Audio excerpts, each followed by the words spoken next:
നമസ്കാരം, Indian people ടിവിയിലേക്ക് സ്വാഗതം. പ്രധാന വാർത്തകൾ.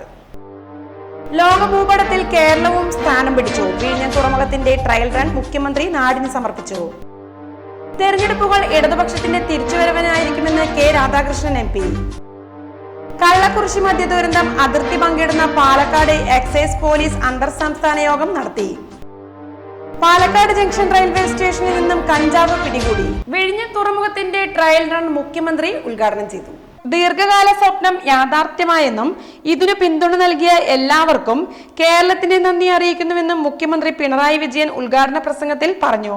തുറമുഖങ്ങൾ സാമ്പത്തിക വികസനത്തിന് ഏറ്റവും വലിയ ചാലക ശക്തിയാണെന്നും മുഖ്യമന്ത്രി പറഞ്ഞു. ഇത്തരം തുറമുഖങ്ങൾ ലോകത്ത് കൈവിരലിലെണ്ണാവുന്നവ മാത്രമേ ഉള്ളൂ. ലോക ഭൂപടത്തിൽ ഇന്ത്യ ഇതിലൂടെ സ്ഥാനം പിടിച്ചുവെന്നും മുഖ്യമന്ത്രി പറഞ്ഞു. മന്ത്രി GR അനിൽ, വി ശിവൻകുട്ടി, മന്ത്രി K Rajan, KN Balagopal, VN Vasavan എന്നിവർ മുഖ്യമന്ത്രിക്കൊപ്പം വേദിയിലുണ്ട്. കേരളം വളരുന്ന പശ്ചിമഘട്ടങ്ങളെ കേറിയും കടന്ന് അന്യമാം ദേശങ്ങളിൽ എന്ന മഹാകവി പാലാ നാരായണൻ നായരുടെ കവിതയിലെ വരികൾ ചൊല്ലിയാണ് തുറമുഖ മന്ത്രി VN വാസവൻ പ്രസംഗം ആരംഭിച്ചത്. ആ കാവ്യഭാവന അർത്ഥപൂർണമാകുന്ന നിമിഷങ്ങൾക്കാണ് വിഴിഞ്ഞം സാക്ഷ്യം വഹിക്കുന്നത്. നാടിന്റെ വികസന ചരിത്രത്തിൽ തങ്കലിപികളിൽ ആലേഖനം ചെയ്യപ്പെടുന്ന പദ്ധതിയാണിത്. ലോകമെമ്പാടുമുള്ള മലയാളികൾ അഭിമാനത്തോടെയാണ് ഈ നിമിഷത്തെ നോക്കിക്കാണുന്നുവെന്നും മന്ത്രി പറഞ്ഞു. ആദ്യ കണ്ടെയ്നർ മദർഷിപ്പ് ഇന്നലെയാണ് വിഴിഞ്ഞത്ത് എത്തിയത്. ലോകത്തെ രണ്ടാമത്തെ വലിയ ഷിപ്പിംഗ് കമ്പനിയായ മേസ്കിന്റെ ഉടമസ്ഥതയിലുള്ള സാൻ ഫെർണാണ്ടോ മദർഷിപ്പാണ് തുറമുഖത്തെത്തിയത്. രാജ്യത്തെ ഏറ്റവും ആഴമേറിയ ട്രാൻസ്ഷിപ്പിന്റെ തുറമുഖം സംസ്ഥാനത്തിന്റെ വികസന കുതിപ്പിലേക്ക് വഴി തുറക്കുമെന്നാണ് പ്രതീക്ഷ. 2000 കണ്ടെയ്നറുകൾ വിഴിഞ്ഞത്തിറക്കി കപ്പൽ ഇന്ന് തുറമുഖം വിടും. നാളെ തന്നെ ഫീഡർ കപ്പലുകൾ എത്തുന്നതോടെ ട്രാൻസ്ഷിപ്മെന്റിനും തുടക്കമാകും. കേരളത്തിന്റെ വികസന പ്രതീക്ഷയായി തുറമുഖത്ത് 3 മാസത്തോളം നീളുന്ന ട്രയൽ റണ്ണിൽ തുടർച്ചയായി മദർഷിപ്പുകൾ എത്തും. കമ്മീഷൻ ചെയ്യുന്നത് ഒക്ടോബറിലാണെങ്കിലും ആദ്യ കണ്ടെയ്നർ ഷിപ്പിന്റെ വരവോടെ വരുമാനം ലഭിച്ചു തുടങ്ങും. ആദ്യ ചരക്കു കപ്പൽ ട്രെയിനുകളുമായി എത്തിയത് കഴിഞ്ഞ ഒക്ടോബറിലാണ്. വാണിജ്യ പ്രവർത്തനത്തിന്റെ ഭാഗമായി ആദ്യ കണ്ടെയ്നർ കപ്പൽ എത്തിയത് ഇന്നലെയാണ്. നിലവിൽ കൊളംബോ തുറമുഖം കൈകാര്യം ചെയ്യുന്ന ആകെ ചരക്കിൽ ഏതാണ്ട് 60% ഇന്ത്യയിലേക്കുള്ളതാണ്. ഇതിന്റെ ഗണ്യമായ ഭാഗം ഇനി വിഴിഞ്ഞത്തെത്തും.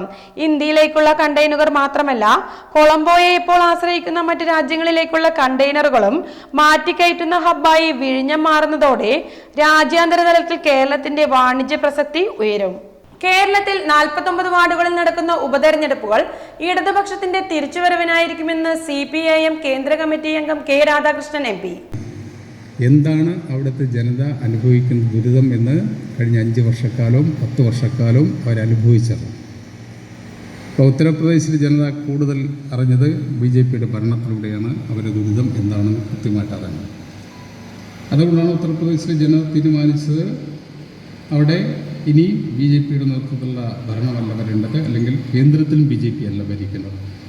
അതുകൊണ്ടാണ് കോടാനുകോടി രൂപ ചെലവഴിച്ചുകൊണ്ട് രാജ്യത്തും ലോകത്തുമെല്ലാം വലിയ പ്രചാരവേല സംഘടിപ്പിച്ച അയോധ്യ ഉൾപ്പെടുന്ന ഫൈസിയാബാദ്. ആ ഫൈസിയാബാദിൽ പോലും BJPക്ക് വിജയിക്കാൻ കഴിഞ്ഞില്ല ഉത്തർപ്രദേശിൽ എന്നുള്ളത് ഏറെ അഭിമാനത്തോടുകൂടി തന്നെ നമുക്ക് പറയാൻ വേണ്ടി കഴിയും. കാരണം എന്താണ്? അവിടെ പാവപ്പെട്ടവൻ്റെ ജീവിതം സംരക്ഷിക്കാൻ വേണ്ടി ഒരു നിലപാട് സ്വീകരിച്ചില്ല. പാവപ്പെട്ടവൻ്റെ ജീവിതം മെച്ചപ്പെടുത്താതെ ക്ഷേത്രം നിർമ്മിച്ച് അതിലൂടെ വോട്ട് തട്ടാമെന്നുള്ള ആഗ്രഹമാണ് അവിടെ നിഷ്പ്രമമായത്. അപ്പം ജനങ്ങളെ വഞ്ചിച്ചുകൊണ്ട് മുന്നോട്ട് പോകാൻ കഴിയില്ല എന്നുള്ളതും അവിടെ തെളിയിച്ചു. നമ്മുടെ രാജ്യത്തെ മിക്കവാറും എല്ലാ സംസ്ഥാനങ്ങളും ആ നിലപാട് സ്വീകരിച്ചു.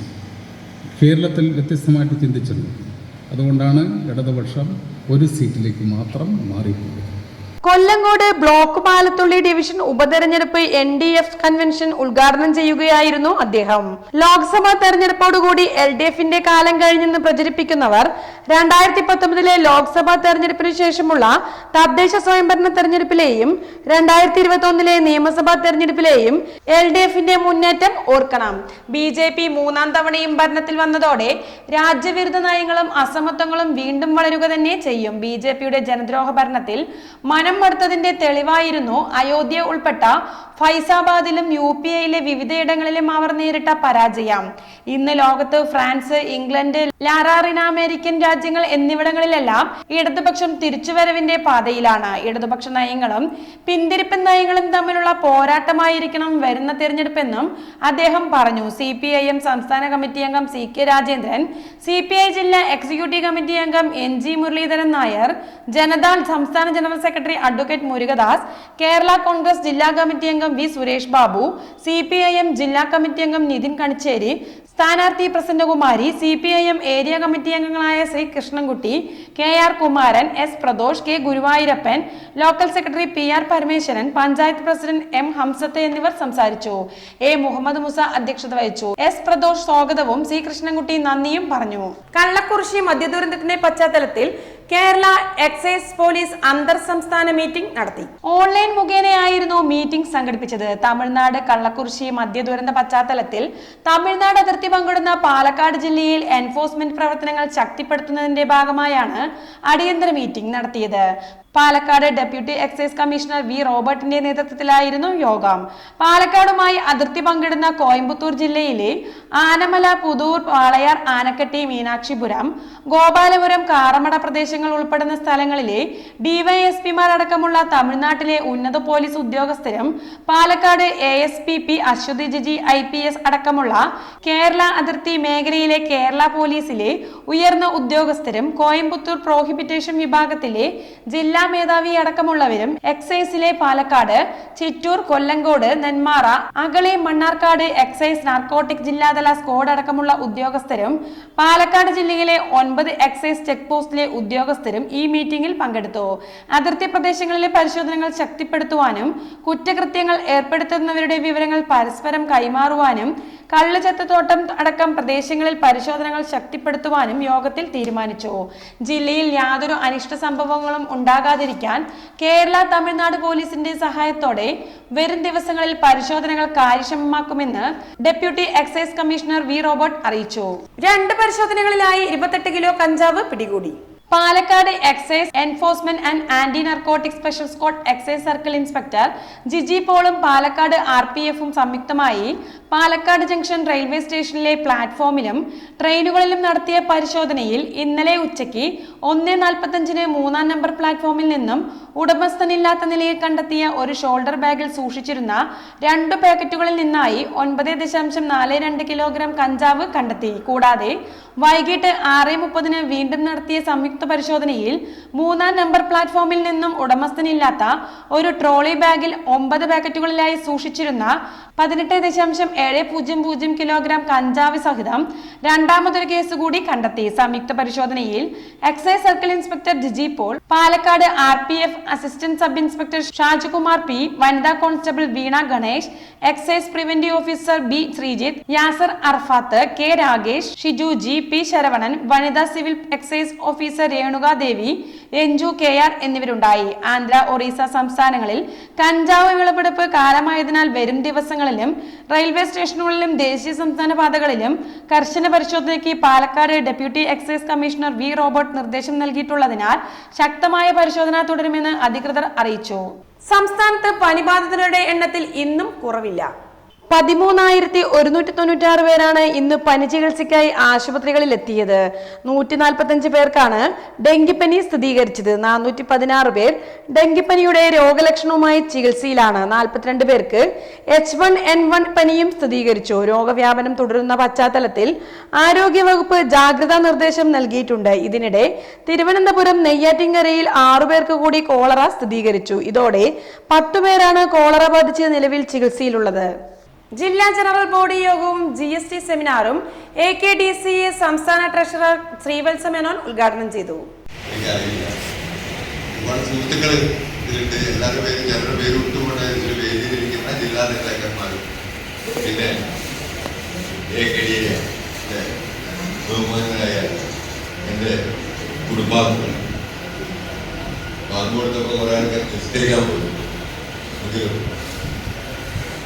നിങ്ങൾ വിചാരിച്ചിട്ടുണ്ടാവും ഞാൻ ഇവിടെ വന്നത് പാലക്കാട് ജില്ലാ കമ്മിറ്റി ക്ഷണിച്ചത് കൊണ്ടാണ്. പക്ഷെ ഞാൻ അതിനപ്പുറം ആഗ്രഹിച്ചു വന്നത്.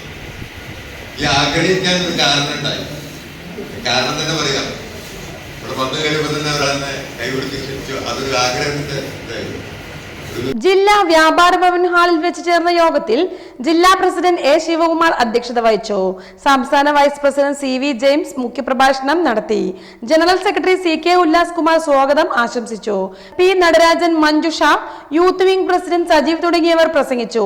KVVS ജില്ലാ വൈസ് പ്രസിഡന്റായി തെരഞ്ഞെടുക്കപ്പെട്ട സി വി ജെയിംസിനെ യോഗത്തിൽ ആദരിച്ചു. GST സെമിനാറിൽ deputy state tax officer Gopinath class നയിച്ചു. ജില്ലാ ട്രഷറർ ജമീൽ കുമാർ നന്ദി പ്രകാശിപ്പിച്ചു. ഇടവേള. ഹാപ്പി ബർത്ത്ഡേ അമ്മ. താങ്ക് യു മോളെ. സ്വർണ്ണ ആയിരിക്കും. അതെ, പരസ്യത്തിൽ കാണുന്ന സ്വർണ്ണാണെങ്കില് ഇതിട്ടിട്ട് ഒരു ഫംഗ്ഷന് പോയി കഴിഞ്ഞാ ഒരുപാട് ആൾക്കാർ ഇതേ ഡിസൈൻ ഇട്ടിട്ട് വരും. അമ്മ ഇതൊന്ന് തുറന്നു നോക്ക്. നമ്മുടെ മനസ്സിനിണങ്ങിയ ആഭരണ സങ്കല്പങ്ങൾ അതേപടി ആധുനിക സാങ്കേതികതയോടു കൂടി വിശ്വാസപൂർണമായി ഗുണമേന്മയോടും കൂടി നിർമ്മിച്ചു തരാൻ ആളുകളുണ്ട്. പൂക്കൾ ഇഷ്ടമുള്ള അമ്മയ്ക്ക് ഇഷ്ടപ്പെടുന്ന ഡിസൈൻ. സ്വീറ്റ് അമ്മ. വ്യത്യസ്തമാണ് മറ്റുള്ളവരിൽ നിന്നും. Premdeep jewels, gold and diamonds.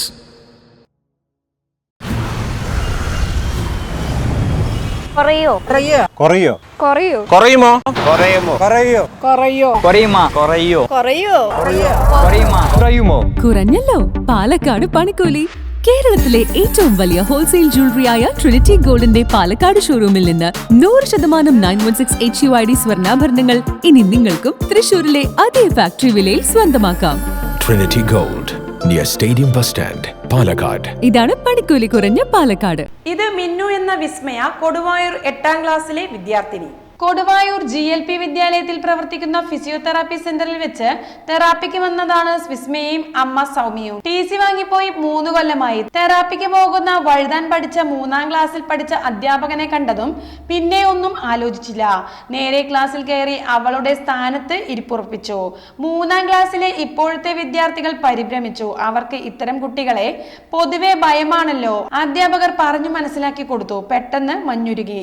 തെളിനീര് പോലെ സ്നേഹം ഒഴുകിയും. കുഞ്ഞുമക്കൾ വിസ്മയക്ക് വരയ്ക്കാൻ ബുക്ക്, ക്രയോൺ, പെൻസിൽ, സ്കെച്ചൊക്കെ കൊടുത്തു. അവർ കൂട്ടായി. അവസാനം സൗഹൃദത്തിനിടയ്ക്ക് വിസ്മയ വന്ന കാര്യം മറക്കാതിരിക്കാൻ അമ്മയെ അധ്യാപകൻ ഓർമ്മിപ്പിച്ചു. അവൾ തെറാപ്പിക്ക് പോയി. 3ലെ കുഞ്ഞുമക്കൾ അവളെയും അമ്മയും സ്നേഹത്തോടെ യാത്രയാക്കി. ആരോഗ്യ സംരക്ഷണ സന്ദേശയാത്ര 2024 തുടക്കമായി. നമുക്കറിയാം, ഇവിടെ നമ്മുടെ അധ്യക്ഷൻ സൂചിപ്പിച്ച കാര്യങ്ങൾ നമ്മുടെ പൂർവ്വകാല അമ്മമാര് ചെയ്തു വരുമ്പോൾ അവരുടെ ശരീരത്തിന് വ്യായാമം ഉണ്ടാകുന്നു. നമ്മുടെ ആരോഗ്യമാണ് നമ്മുടെ സമ്പത്ത് എന്ന സന്ദേശം ഉൾക്കൊണ്ട് സമഗ്ര വെൽനസ് എഡ്യൂക്കേഷൻ സൊസൈറ്റി പാലക്കാട് മണ്ഡലത്തിൽ നടത്തുന്ന ആരോഗ്യ സംരക്ഷണ സന്ദേശയാത്ര 2024 തുടക്കമായി. Palakkad government model girls higher secondary സ്കൂളിൽ DDEP സുനിജ ഉദ്ഘാടനം ചെയ്തു. Samagra wellness education society vice president Jose Chalakkal അധ്യക്ഷനായി. Medical officer incharge doctor JM Bilja മുഖ്യപ്രഭാഷണം നടത്തി. സംഘടനാ president Sunny MJ Mandapathu Kunnel, excise assistant inspector MN Suresh Babu, പ്രധാന അധ്യാപിക പ്രീജ, സോളമൻ പൈസ്, ബിൻസ്, ഡോക്ടർ ഫിറോസ് ഖാൻ, രാധാകൃഷ്ണൻ, സായുജ് എന്നിവർ സംസാരിച്ചു. ആരോഗ്യ സംരക്ഷണത്തിന് വേണ്ടതായുള്ള 32 സന്ദേശങ്ങൾ അടങ്ങിയ ബോർഡ് DDEP സുനിജ പ്രധാന അധ്യാപിക പ്രീജയ്ക്ക് കൈമാറി. BJP മുൻ കൗൺസിലറിന്റെ വീടിന് നേരെ കുപ്പിയേറ്. പാലക്കാട് നഗരസഭയിലെ BJP മുൻ കൗൺസിലർ SP അച്യുതാനന്ദൻ വാടകയ്ക്ക് താമസിക്കുന്ന വീടിന് നേരെ സാമൂഹ്യ വിരുദ്ധരുടെ ആക്രമണം. കുന്നത്തൂർ മേട് AR നായർ കോളനിയിലെ വീടിന് നേരെ അർദ്ധരാത്രിയിൽ ഉണ്ടായിരുന്ന കുപ്പിയേറിൽ 2 ജനൽപാളികൾ പൂർണ്ണമായും തകർന്നു. മുൻവശത്ത് നിർത്തിയിട്ടിരുന്ന കാറിന്റെ പിറകിലെ ചില്ലും തകർന്നു. ആക്രമണത്തിന് ഉപയോഗിച്ചുവെന്ന് കരുതുന്ന 5 ബിയർ കുപ്പികൾ വീട്ടുമുറ്റത്ത് കണ്ടെത്തി. പാർട്ടിക്കുള്ളിലെ വിഭാഗീയതയാണ് അക്രമത്തിന് ഇടയാക്കിയതെന്ന് സംശയിക്കുന്നു. കാറിലും സ്കൂട്ടറിലുമായി വന്ന 4 പേരാണ് അക്രമം നടത്തിയതെന്നാണ് നിഗമനം.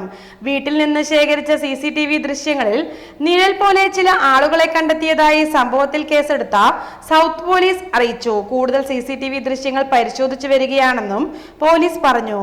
വീടിന്റെ മുകൾ നിലയിലാണ് അച്യുതാനന്ദൻ കുടുംബസമേതം താമസിക്കുന്നത്. രാത്രി ശബ്ദം കേട്ട് ഭാര്യ സുനിത ഉണർന്നു. തുടർന്ന് ഇരുവരും ഇറങ്ങി വന്നപ്പോഴാണ് താഴത്തെ നിലയിലെ ജനലിന്റെ ചില്ലുപാളികളും കാറിന്റെ പിറകിലെ ചില്ലും തകർന്ന നിലയിൽ കണ്ടത്. 2015-20 കാലയളവിൽ നഗരസഭാ കൗൺസിലറായിരുന്ന അച്യുതാനന്ദൻ BJPയുടെ സംസ്ഥാന പ്രൊഫഷണൽ സെല്ലിന്റെ കോ കൺവീനറായി പ്രവർത്തിച്ചിട്ടുണ്ട്. ഇപ്പോൾ പാർട്ടിയുടെ ഔദ്യോഗിക ചുമതലയൊന്നുമില്ലെങ്കിലും ശോഭാ സുരേന്ദ്രനെ പിന്തുണയ്ക്കുന്ന പ്രവർത്തകൻ എന്ന നിലയിലാണ് പട്ടണത്തിൽ അറിയപ്പെടുന്നത്. ശോഭാ സുരേന്ദ്രന്റെ പ്രവർത്തനവുമായി ബന്ധപ്പെട്ട വാർത്തകളും ചിത്രങ്ങളും സാമൂഹിക മാധ്യമങ്ങളിൽ പങ്കുവയ്ക്കുന്നത് പാർട്ടിക്കുള്ളിലെ ചിലർക്ക് ഇഷ്ടമായിട്ടില്ലെന്ന് സൂചിപ്പിക്കുന്ന പ്രതികരണങ്ങൾ തനിക്കു നേരെ ഉണ്ടായിട്ടുണ്ടെന്നും അച്യുതാനന്ദൻ പറയുന്നു. ഇടവേള. കുറയുമോ കുറയുമോ കുറയോ കുറയുമോ കുറയുമോ കുറയോ കുറയോ കുറയുമോ കുറയോ കുറയോ കുറയുമോ കുറയുമോ കുറഞ്ഞല്ലോ പാലക്കാട് പണിക്കൂലി.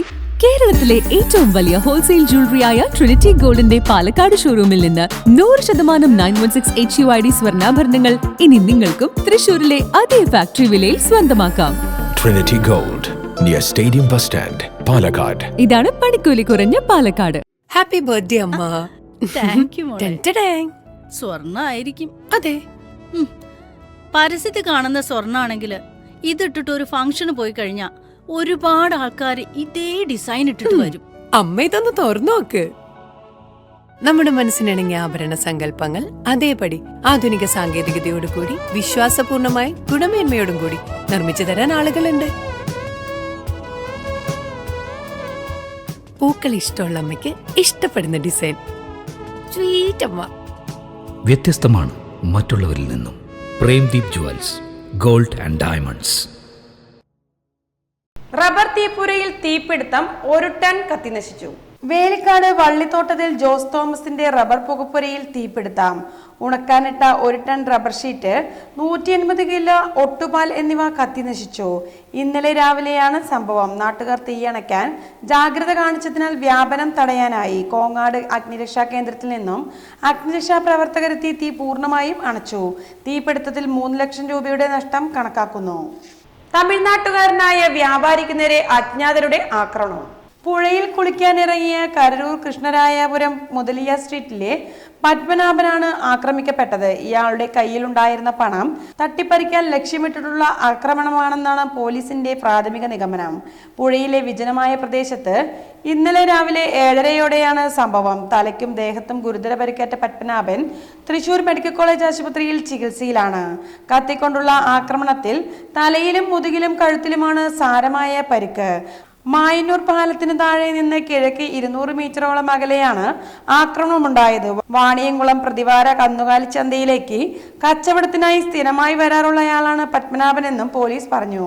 വ്യാഴാഴ്ചകളിലെ ചന്തയിലേക്ക് ട്രെയിൻ മാർഗം ഒറ്റപ്പാലത്തെത്തി റെയിൽവേ സ്റ്റേഷന് സമീപം പുഴയിൽ കുളിച്ച ശേഷം ചന്തയിലേക്ക് പോവുകയാണ് പതിവെന്നാണ് പോലീസിന് ലഭിച്ച വിവരം. ഇയാളുടെ കയ്യിൽ കച്ചവടത്തിനായുള്ള പണവും ഉണ്ടാകാറുണ്ട്. ഇന്നലെ പതിവ് പോലെ ട്രെയിൻ ഇറങ്ങി പുഴയിൽ കുളിക്കാൻ പോയപ്പോഴാണ് ആക്രമണം. സ്ഥലത്ത് നിന്ന് പാഴ്വസ്തുക്കൾ പെറുക്കാൻ എത്തിയ ആളാണ് രക്തത്തിൽ കുളിച്ചു നിന്നിരുന്ന പത്മനാഭനെ ആദ്യം കണ്ടത്. ഇതിന് പിന്നാലെ പത്മനാഭൻ പുഴയോരത്ത് നിന്നും ഒറ്റയ്ക്ക് നടന്ന സമീപത്തെ റെയിൽപാത കുറുകെ കടന്ന് പാലത്തിനടിയിൽ കള്ളുഷാപ്പ് പരിസരം വരെ എത്തിയിരുന്നു. രക്തം വാർന്ന നിലയിൽ ഇവിടെ കുഴഞ്ഞു വീണ ഇയാളെ പോലീസ് എത്തിയാണ് ആദ്യം താലൂക്ക് ആശുപത്രിയിലേക്കും പിന്നീട് തൃശൂർ മെഡിക്കൽ കോളേജ് ആശുപത്രിയിലേക്കും കൊണ്ടുപോയത്. ആക്രമികളെ കുറിച്ചുള്ള വ്യക്തമായ വിവരം ലഭ്യമായിട്ടില്ല. സംഭവത്തിന് ശേഷം ഇവിടെ നിന്നും ചിലർ ഓടിപ്പോയതായി പോലീസിന് സൂചന ലഭിച്ചിട്ടുണ്ട്.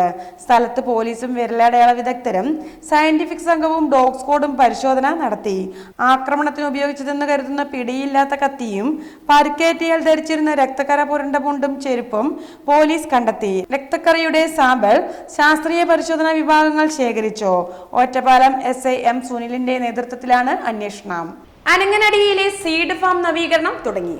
അനങ്ങനടിയിലെ സീഡ് ഫാമിന്റെ നവീകരണം തുടങ്ങി. ജില്ലാ പഞ്ചായത്തിന്റെ വികസന ഫണ്ടിൽ നിന്ന് 3 കോടി രൂപ ചെലവഴിച്ചാണ് നവീകരിക്കുന്നത്. 1ാം ഘട്ടത്തിൽ 50 സെന്ററിൽ തലക്കുളത്തിന്റെ നിർമ്മാണമാണ് പുരോഗമിക്കുന്നത്. കുളത്തിന്റെ നിർമ്മാണം പൂർത്തിയായെങ്കിലും സംരക്ഷണ ഭിത്തിയുടെ പണി കഴിഞ്ഞിട്ടില്ല. 75 ലക്ഷം രൂപ വിനിയോഗിച്ചാണ് പുതിയ കുളത്തിന്റെ നിർമ്മാണം. ഫാമിന്റെ ഉയർന്ന ഭാഗത്തായി നീരുറവകൾ ധാരാളമുള്ള പ്രദേശത്താണ് പുതിയ കുളം. ഇതോടെ താഴ്ന്ന പ്രദേശങ്ങളിലേക്ക് കൃഷിക്കാവശ്യമായ വെള്ളം എത്തിക്കാനാവും.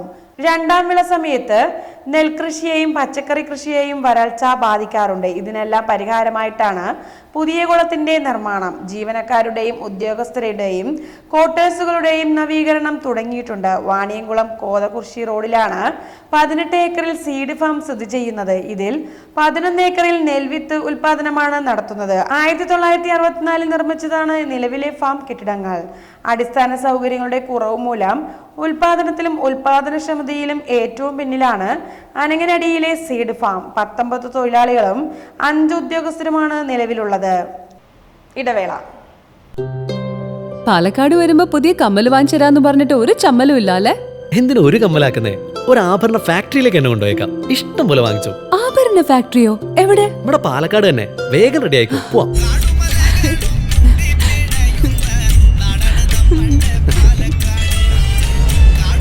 ഒരുപാട് ട്രഡീഷൻസ് ഉള്ള നാടാ പാലക്കാട്. ട്രഡീഷണൽ കളക്ഷൻസ് എനിക്ക് ഭയങ്കര ഇഷ്ടാ. എന്താ തിളക്കല്ലേ? പാലക്കാടിന്റെ കാര്യം പറഞ്ഞ പാലക്കാമലയുടെ കാര്യമല്ല. പാലക്കാമല മതി. എന്താ സ്റ്റൈല്? അമ്മേ, ഞങ്ങള് പാലക്കാട്ടെ ആഭരണ ഫാക്ടറി കാണാൻ പോവാ. അതമ്മേ, നമ്മുടെ സ്റ്റേഡിയം ബസ് സ്റ്റാൻഡിൽ നിന്ന് സുൽത്താൻപേട്ടിലേക്ക് പോകുമ്പോ ഒരു 50 മീറ്റർ കഴിയുമ്പോ റൈറ്റ് സൈഡിൽ കാണാം.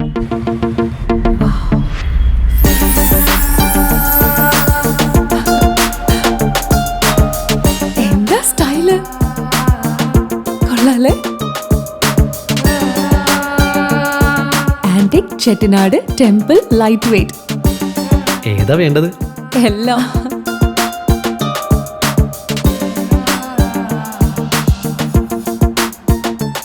ആഭരണ ഫാക്ടറി സൂപ്പർ അല്ലേ? Trinity super. കേരളത്തിലെ ഏറ്റവും വലിയ ഹോൾസെയിൽ ജ്വല്ലറിയായ ട്രിനിറ്റി ഗോൾഡിന്റെ പാലക്കാട് ഷോറൂമിൽ നിന്ന് 100% 916 HUID സ്വർണ്ണാഭരണങ്ങൾ ഇനി നിങ്ങൾക്കും തൃശൂരിലെ അതേ ഫാക്ടറി വിലയിൽ സ്വന്തമാക്കാം. Trinity Gold, near Stadium Bus Stand, Palakkad. ഇനി ആരോഗ്യം. മലിനമായ ഭക്ഷണമോ വെള്ളമോ ഉണ്ടാക്കുന്ന രോഗമാണ് കോളറ. മലിനമായ ഭക്ഷണമോ വെള്ളമോ കഴിച്ചതിന് ശേഷം ഒരാൾക്ക് രോഗലക്ഷണങ്ങൾ കാണിക്കാൻ 12 മണിക്കൂർ മുതൽ 5 ദിവസം വരെ എടുക്കും. കോളറ കുട്ടികളെയും മുതിർന്നവരെയും ബാധിക്കും. ചികിത്സിച്ചില്ലെങ്കിൽ മണിക്കൂറുകൾക്കുള്ളിൽ മരണം വരെ സംഭവിക്കാമെന്ന് രോഗാരോഗ്യ സംഘടന ചൂണ്ടിക്കാട്ടുന്നു. അണുബാധയ്ക്ക് ശേഷം 1-10 ദിവസത്തേക്ക് ബാക്ടീരിയകൾ അവരുടെ മലത്തിൽ കാണപ്പെടുന്നു. മലിനമായ ജലസ്രോതസ്സുകളിൽ നിന്നും ഭക്ഷണത്തിൽ നിന്നുമാണ് പ്രധാനമായും കോളറ രോഗാണു മനുഷ്യനിലേക്ക് എത്തുന്നത്. രോഗം പിടിപെട്ടാൽ 75% ആൾക്കാരും യാതൊരു ലക്ഷണങ്ങളും പ്രകടിപ്പിക്കാറില്ല. ബാക്കി വരുന്ന 25-30% ആളുകളിൽ കടുത്ത ഛർദി, വയറിളക്കം എന്നിവ കാണപ്പെടുന്നു. കഞ്ഞിവെള്ളം പോലെയുള്ള മലമാണ് കോളറയുടെ പ്രത്യേകത. കോളറയുമായി ബന്ധപ്പെട്ട വയറിളക്കം പെട്ടെന്നുണ്ടാവുകയും പെട്ടെന്ന് അപകടകരമായ ദ്രാവക നഷ്ടത്തിന് കാരണമാവുകയും ചെയ്യും. ഓക്കാനം, ഛർദി പ്രത്യേകിച്ച് കോളറയുടെ ആദ്യഘട്ടത്തിൽ സംഭവിക്കുകയും മണിക്കൂറുകളോളം നീണ്ടു നിൽക്കുകയും ചെയ്യും. കോളറ ലക്ഷണങ്ങൾ ആരംഭിച്ച് മണിക്കൂറുകൾക്കുള്ളിൽ നിർജ്ജലീകരണം ഉണ്ടാവുകയും ചെയ്യും. ശരീരഭാരം 10% അല്ലെങ്കിൽ അതിൽ കൂടുതൽ കുറയുന്നത് കടുത്ത നിർജ്ജലീകരണത്തെ സൂചിപ്പിക്കുന്നു. ക്ഷീണം, വരണ്ടവായ, കടുത്ത ദാഹം, കുറഞ്ഞ രക്തസമ്മർദ്ദം, ക്രമരഹിതമായ ഹൃദയമിടിപ്പ് എന്നിവയും കോളറയുടെ മറ്റ് ലക്ഷണങ്ങളാണ്. പുറത്തുനിന്നും വെള്ളം കുടിക്കുന്നത് ഒഴിവാക്കുക. തിളപ്പിച്ചാറ്റിയ ശുദ്ധമായ വെള്ളം മാത്രം കുടിക്കുക. ഭക്ഷണവും വെള്ളവും സൂക്ഷിക്കുന്ന ഇടങ്ങൾ ശുചിയായി സൂക്ഷിക്കുക. ഭക്ഷണം കഴിക്കുന്നതിന് മുമ്പ് കൈകൾ നന്നായി സോപ്പിട്ട് കഴുകുക. കഴിവതും പച്ചക്കറികൾ പാകം ചെയ്ത് കഴിക്കുക. ശുചിമുറികൾ ഇടയ്ക്കിടെ അണുനാശിനികൾ ഉപയോഗിച്ച് വൃത്തിയാക്കുക. പ്രധാന വാർത്തകൾ ഒരിക്കൽ കൂടി. ലോകഭൂപടത്തിൽ കേരളവും സ്ഥാനം പിടിച്ചു. വിഴിഞ്ഞം തുറമുഖത്തിന്റെ ട്രയൽ റൺ മുഖ്യമന്ത്രി നാടിന് സമർപ്പിച്ചു. തെരഞ്ഞെടുപ്പുകൾ ഇടതുപക്ഷത്തിന്റെ തിരിച്ചുവരവനായിരിക്കുമെന്ന് കെ രാധാകൃഷ്ണൻ MP. കള്ളക്കുറിശി മദ്യ ദുരന്തം അതിർത്തി പങ്കിടുന്ന പാലക്കാട് എക്സൈസ് പോലീസ് അന്തർ സംസ്ഥാന യോഗം നടത്തി. പാലക്കാട് ജംഗ്ഷൻ റെയിൽവേ സ്റ്റേഷനിൽ നിന്നും കഞ്ചാവ് പിടികൂടി. വാർത്തകൾ കഴിഞ്ഞു. നമസ്കാരം.